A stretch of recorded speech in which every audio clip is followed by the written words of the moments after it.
Supreme court এই অবস্থায় আপনার মতামত কি? আমি দ্ব্যর্থহীনভাবে বলেছিলাম, বাংলাদেশ সুপ্রিম কোর্ট সংবিধানের অভিভাবক। বাংলাদেশ সুপ্রিম কোর্ট এদেশের নাগরিক অধিকার রক্ষার জন্য অতন্দ্র প্রহরীর মতো কাজ করে। সেই সুপ্রিম কোর্ট বন্ধ থাকা উচিত না, বিশেষ করে রিট বেঞ্চ, যেখানে মানুষের মৌলিক অধিকার বলবৎ রাখা হয়। জরুরি অবস্থায় ভ্যাকেশন বেঞ্চ থাকতে পারে, এটা আমরা বলেছিলাম। আমি আশা করি ইতিমধ্যেই কিছুটা সংকট কেটেছে মনে হয়, এবং সরকার দ্রুত পদক্ষেপ নিয়েছেন সুপ্রিম কোর্টকে, মানুষের আস্থার জায়গাকে অতি দ্রুত চালু করার জন্য। আপনারা দেখেছেন ছাত্র আন্দোলনের কারণে তাদের দাবির মুখে এখানে সুপ্রিম কোর্টের সংস্কারের একটা উদ্যোগ সরকার গ্রহণ করেছেন। ইতিমধ্যে একজন মাননীয় প্রধান বিচারপতিকে নিয়োগ করেছেন। আশা করি মাননীয় প্রধান বিচারপতি অতি দ্রুত বাংলাদেশের মানুষের অধিকার প্রতিষ্ঠার এই জায়গাটাকে উন্মুক্ত করে দেবেন। বাংলাদেশের দ্বিতীয় প্রজন্ম বা দ্বিতীয় মুক্তিযুদ্ধের চেতনা যেটা, সেই চেতনাটা, এই মুক্তিযুদ্ধটাই হয়েছে সমস্ত অনিয়ম, অবিচার, অনাচারের বিরুদ্ধে জনগণ রুখে দাঁড়িয়েছে, জনগণ জাগ্রত হয়েছে। আশা করি এই দেশ, এই সরকার, এই বিচার বিভাগ বাংলাদেশের মানুষের সে আশা আলোর দ্বারা প্রভাবিত হয়ে বাংলাদেশে অধিকার প্রতিষ্ঠার জন্য সামনের দিকে এগিয়ে যাবে।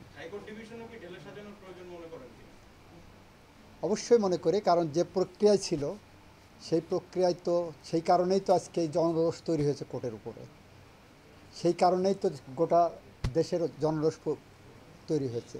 তাহলে কেন হাইকোর্ট বিভাগ কেনই হবে না? সব জায়গায় সংস্কার প্রয়োজন। নতুন প্রধান বিচারপতি সম্পর্কে আমার মূল্যায়ন হলো, উনি অক্সফোর্ড গ্রাজুয়েট, উনি ঢাকা বিশ্ববিদ্যালয়ের আইন বিভাগ থেকে ওনার ব্যাচের ফার্স্ট ক্লাস ফার্স্ট ছিলেন। উনি পিএইচডি করেছেন। ওনার লেখা পড়া, শিক্ষা দীক্ষা, ওনার চালনে বলনে আপনি কখনোই, দীর্ঘদিন ছিলেন এখানে, কোনো কমেন্ট আপনারা কোট করতে সুযোগ পাননি। আপনারা সাংবাদিকরা, আপনারা তো সবসময় জনগণের ওয়াচডগ হিসেবে কাজ করেন।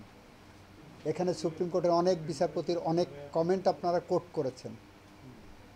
উনি সম্ভবত 2003 সাল থেকে এই অঙ্গনে এসেছেন, আজ 21 বছর আপনারা এই সুযোগ পাননি। এইটা বলতে যে একটা কথা আমার মনে আসছে, আমি আপনাদের সামনে বলি। বিচারপতি ইসমাইল উদ্দিন সরকার অথবা সামথিং, আমি একজন বিচারপতি, আমি নাম না বলি, একদিন কোর্টে লয়ার সাবমিশন করছেন, উনি কথা বলেই যাচ্ছেন। তখন প্রয়াত বিচারপতি টিএস খান সাহেব বলছেন, মাই লর্ড, এতদিন জানতাম লয়াররা বলবেন, জজ সাহেবরা চুপচাপ শুনবেন। এখন তো দেখি যুগ পাল্টে গেছে, জজ সাহেব উপর থেকে সব বলেন, আমরা এখানে দাঁড়ায় শুনতে হচ্ছে। রেফাত সাহেব ওল্ড যে থিওরি, জজ সাহেবের যে ভূমিকা, উনি শুনবেন বেশি, শুনেছেন বেশি, বলেছেন কম। And that is the criteria of a জাজ। ওনার নানা ছিলেন বাংলাদেশের অন্যতম প্রথিতযশা বিচারপতি মোহাম্মদ ইব্রাহিম। ওনার মা ছিলেন, এবং বিচারপতি মোহাম্মদ ইব্রাহিম কিন্তু ঢাকা বিশ্ববিদ্যালয়ের ভাইস চ্যান্সেলরও ছিলেন। বাংলাদেশ প্রতিষ্ঠা তার অনবদ্য ভূমিকা ছিল। ওনার মা ছিলেন ভাষা সৈনিক, ভাষাকন্যা। 1952 ভাষা আন্দোলনে অধ্যাপক সুফিয়া আহমেদের অবদান আপনারা সবাই জানেন। উনি বিচারপতি সৈয়দ রেফাত আহমেদের মা। ওনার মা ছিলেন জাতীয় অধ্যাপক।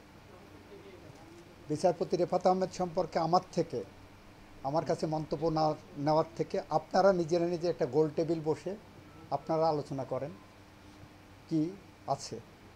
সাংবাদিক খালেদ মহিউদ্দিন আমি অন্য একজন বিচারপতির কথা বলছি।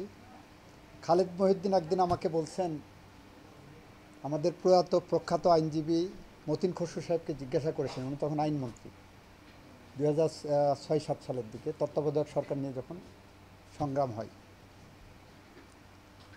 বলেছিলেন, খসরু ভাই আপনি বিচারপতি কেএম হাসান সম্পর্কে একটা নেগেটিভ মন্তব্য করেন।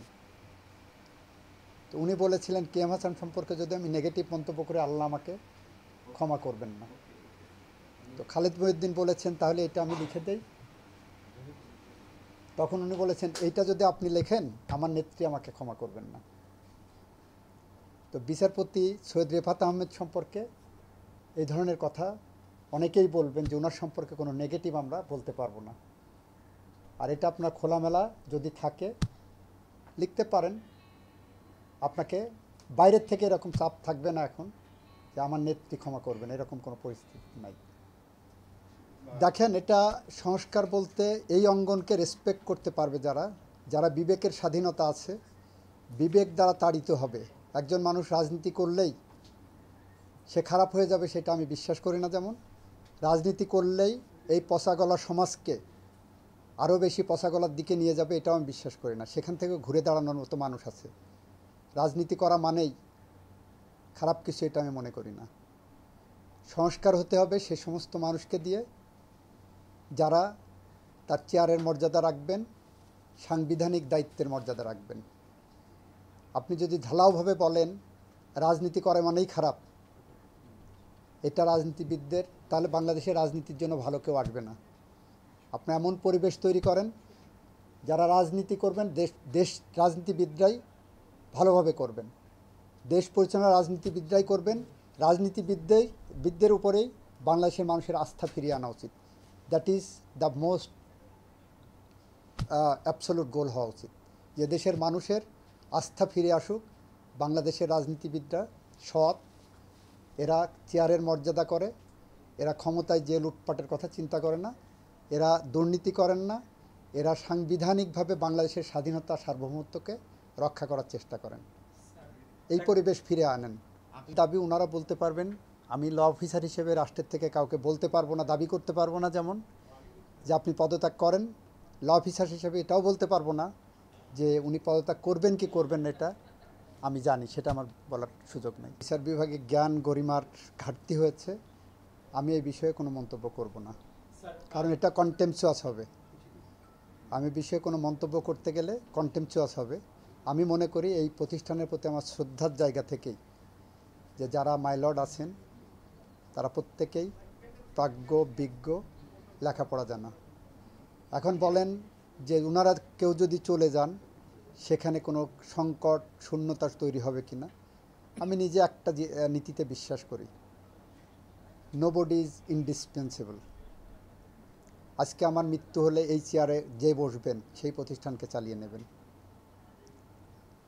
সুতরাং কারোর জন্য কোনো কাজ, কোনো প্রতিষ্ঠান অপেক্ষায় থাকবে না, কারোর জন্য কোনো প্রতিষ্ঠানে কোনো সংকট তৈরি হবে না। এমনও তো হতে পারে ইয়াং জেনারেশনের মধ্য থেকে ভালো কিছু আসতে পারে।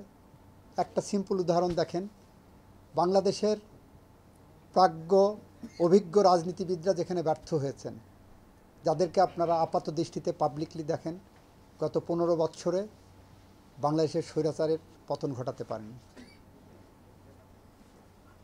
বাংলাদেশের ইয়াং জেনারেশন, স্কুলের ছেলেরা, কলেজের ছেলেরা, বিশ্ববিদ্যালয়ের ছেলেরা রাজপথে দাঁড়িয়ে সংস্কারের কথা বলছেন এবং গোটা জাতিকে সেদিকে ফিরিয়ে বাংলাদেশের দ্বিতীয় মুক্তিযুদ্ধ করেছেন।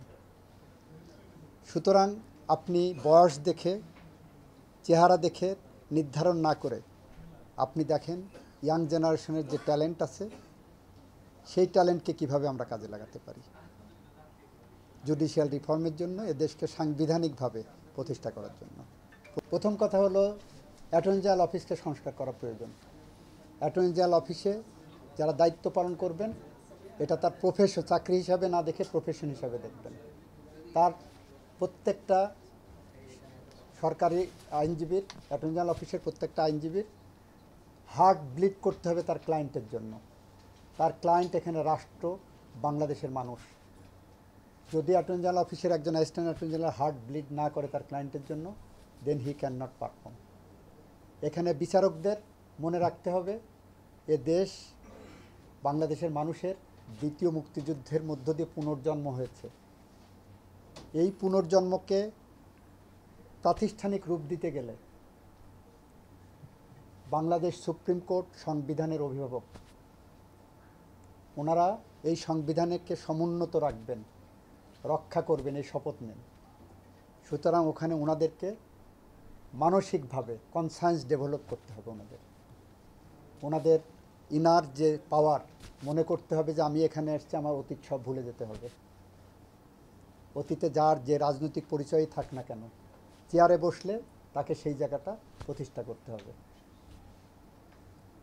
তৃতীয়ত হলো সেকশনগুলোতে লোড হয়েছে, অনেক লোড, সেটা কিভাবে কমানো যায়, ডিসপোজাল কিভাবে বাড়ানো যায়, সেগুলো আমাদেরকে একটু ফোকাস করতে হবে। এই কয়েকটা জায়গায় করলে জনগণের আস্থার জায়গা ফিরে আসবে। একটা মাত্র সুপ্রিম কোর্ট বাংলাদেশে, হয় ভুরুঙ্গামারি থেকে অথবা তেঁতুলিয়া থেকে অথবা টেকনাফ থেকে বাংলাদেশের মানুষ একমাত্র সুপ্রিম কোর্টের দ্বারস্থ হন। বছরের পর বছর তাদের মামলা যেভাবে চলে, এভাবে চলা উচিত না। তাদের এদেশে ন্যায় বিচার পাওয়ার অধিকার আছে। ন্যায় বিচার পাইতে গেলে যদি 20 বছর 30 বছর অপেক্ষা করতে হয়, এই অবস্থার অবসান হওয়া দরকার। আমি আমার সময়ের মধ্যে আমার যদি কোনো সুযোগ থাকে এই লাইনে আমি কাজ করব। আপনারা সহযোগিতা করার থাকলে আপনারা একটা সুপারিশ দিতে পারেন। এখনও আমাদের এই ধরনের কোনো বসার সুযোগ হয়নি, নিশ্চয়ই চাবেন। আর উনি আমার শিক্ষক, ঢাকা বিশ্ববিদ্যালয়ে আমি ওনার হাতে খড়ি পেয়েছি। আমার শিক্ষক যদি আমার কাছে পরামর্শ চান, নিশ্চয়ই আমি ধন্য হব। আমি হাইকোর্ট বলিনি, শুধু আমি অ্যাটর্নি জেনারেল অফিস বললো, বাট গোটা বিচার ব্যবস্থা নিয়ে বলছি। তারপরেও বলছি যে রাজনৈতিক হস্তক্ষেপ আপনি দেখবেন খুব কম কেসে হয়। আপনারাই খোঁজ নেন, একটা স্টাডি করেন, খুব কম কেসে রাজনৈতিক হস্তক্ষেপ হয় লোয়ার জুডিশিয়ারিতে। To the best of my knowledge, আমি একটা কি বলবো, দীর্ঘদিন প্রাইভেট প্র্যাকটিস করেছি, সেখান থেকে দেখেছি। সেটা তো এখন রাজনৈতিক দল ক্ষমতা না, এবং এই সরকার আশা করি সেই জায়গাগুলো আপনার নজর দেবেন। এবং আমাদের আইন উপদেষ্টা যিনি হয়েছেন, ওনার জ্ঞান, গরিমা, সততা, নিষ্ঠা, দেশের প্রতি কমিটমেন্ট, মানুষের অধিকারের প্রতি ওনার যে প্রতিশ্রুতি, এই সব কিছু আপনারা সবাই জানেন। সেই জায়গা থেকে নিয়েই উনি বিচার বিভাগকে ঢেলে সাজানোর চেষ্টা করবেন। এবং সেই প্রক্রিয়ায় আমাদের প্রধান বিচারপতি, মাননীয় প্রধান বিচারপতি, উনিও এই একই চিন্তা ধারণ করেন বলে আমি বিশ্বাস করি। এবং এই কোর্টে গত 21 বছর উনি সেটা প্রমাণ করেন। এটা ছিল কি না আপনি যদি বলেন, যদি থাকে, সেটা দুর্ভাগ্যজনক। আমার এখানে এটা তো ল মিনিস্ট্রি ছিল, অ্যাটর্নি জেনারেল অফিসে তো ছিল না। আর হাইকোর্টে এখানে হস্তক্ষেপ আসিফ নজরুল স্যার দ্বারা, বর্তমান আইন উপদেষ্টা ছাড়া হবে, এটা আমি চিন্তাও করি না। যদি কেউ সিন্ডিকেট করে থাকে, আপনারা জানলে আমাদেরকে জানিয়েন, আমি ওনার নোটিশে আনবো যে আপনার নামে এই সিন্ডিকেট তৈরি হচ্ছে। আসিফ নজরুল সাহেব কোনো সিন্ডিকেটের দ্বারা পরিচালিত হবেন, এটা ওনার সবচেয়ে বড় শত্রু যদি কেউ থাকে, উনিও বলবেন না।